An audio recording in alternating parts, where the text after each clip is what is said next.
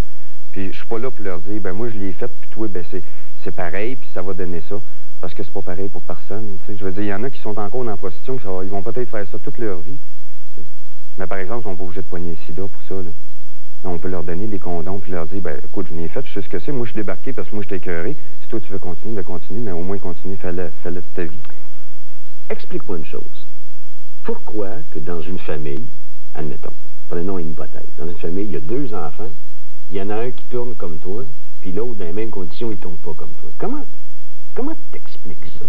Parce qu'un parent, là, devant ça, même s'il y a des difficultés économiques, etc., il se dit, j'agis de la même façon pour les deux, puis un, ça a viré comme ça, puis l'autre, regarde, il a réussi. Comment t'expliques ça? Moi, je ne sais pas capable d'expliquer ça. Moi, je sais pas, tu vois, comme mon frère, il n'est pas pantoute comme moi. Bon, ben, c'est sûr que lui, bon, il a toujours été plus dans le standing de ma mère un peu, tu sais, bon, il a fait ses études. Moi, les études, je n'ai jamais bien aimé ça. Fait que lui, il était plus dans ses études. Bon, fait qu'elle l'a encouragé, il a besoin de sport plus. Bon, il était petit, il était malade quand il était jeune. Puis moi, ben, j'étais toujours un petit peu plus rebelle. Bon, puis je demandais un peu plus d'attention. Puis comme j'étais le plus vieux, ben, tu sais, c'était comme s'il m'enlevait ma place, puis c'est comme si je ne l'avais pas. C'est un peu ça aussi qu'on trouve, ça arrive aussi, c'est ce profil-là. Ouais. Autrement dit, il ne s'agit pas de pointer... Est-ce que... Il ne s'agit pas de dire que des parents sont coupables. Ils ont eu un problème, eux autres aussi. Oui, encore les couilles. C'est vrai comme ma mère, je n'en veux pas. Ça fait 1 an qu'on se parle, mais je n'en veux pas. J'en ai voulu à mort, à un moment donné. J'aurais fait la peau quasiment. Ben là, c'est passé. Je sais que dans le fond, on m'a donné ce qu'elle avait, elle, là, tu sais. On donne pas ce qu'on n'a pas, puis on donne ce qu'on peut. C'est ça. Quand on n'a pas assez pour soi, c'est bien dur d'en avoir pour les autres. Ben, en plein ça, ouais. C'est ça, je l'ai compris, mais, tu sais, faut expliquer ça à quelqu'un qui gèle ou... c'est dur à comprendre, parce que déjà, on a de la misère à s'estimer nous autres mêmes. Fait que quand on a quelqu'un pointé du doigt, hein, c'est pas trop long. Ce jugement difficile et sévère qu'on a sur soi, parce que tu ne devais pas t'aimer, là, tu le dis, là. Non.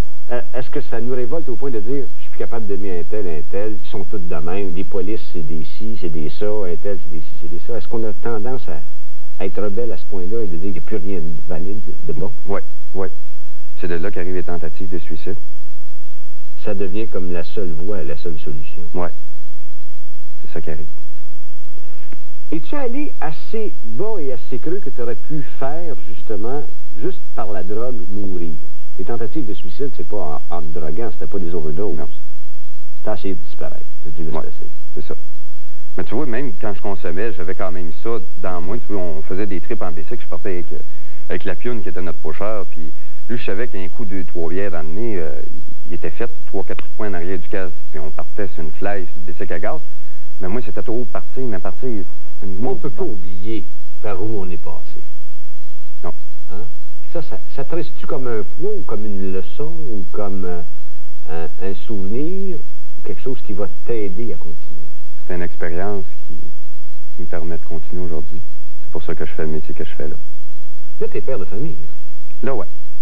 T'es un petit gars. Ouais. De 6 ans.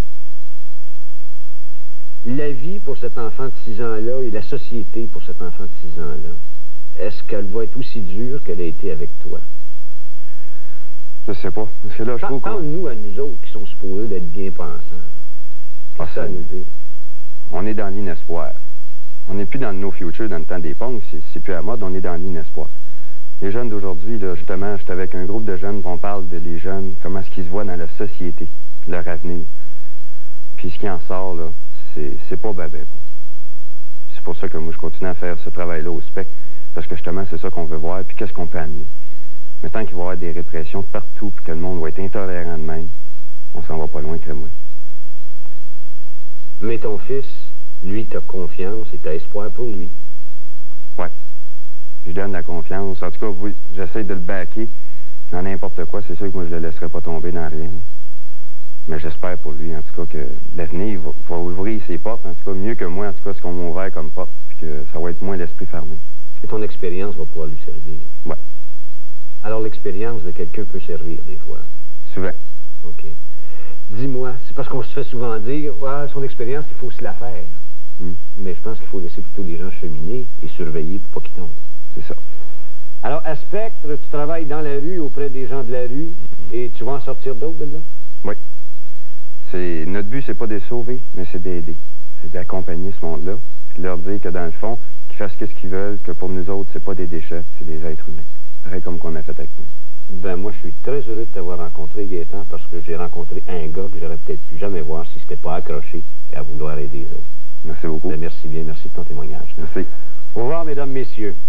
Je vous laisse avec cette réflexion et témoignage d'émission à notre prochain rendez-vous de l'heure juste au réseau TVA. Bonsoir.